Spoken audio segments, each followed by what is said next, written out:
కృతజ్ఞతగా ఉన్నావు? ఒక వ్యక్తి నీకు సహాయం చేస్తే ఆ వ్యక్తికి నువ్వెంత కృతజ్ఞతగా ఉన్నావు? ఒక సహాయం చేసుకుంటేనే, సహాయం నీ జీవితంలో అందిస్తేనే ఆ వ్యక్తికి అంత సహాయపడుతున్నావే, అంత నువ్వు రుణస్థుడిగా ఉన్నావే, అంత కృతజ్ఞతాపూర్వకంగా నీ జీవితంలో ఉంది.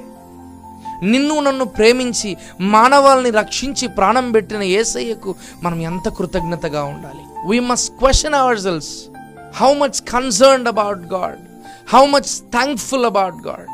Are we thankful to God? దేవునికి నిజంగా కృతజ్ఞతగా మనం జీవిస్తున్నామా? కృతజ్ఞతలై జీవిస్తున్నామా మన జీవితంలో? ఈ చింతను ఎప్పుడైతే మనం ప్రార్థనగా మారుస్తామో, విజ్ఞాపనగా మారుస్తామో, కృతజ్ఞతాపూర్వకంగా మారుస్తామో, మార్చిన తర్వాత మన జీవితంలో దేవునికి మన ప్రార్థనలు, మన విన్నపాలు తెలియజేయాలని వాక్యం సెలవిస్తుంది.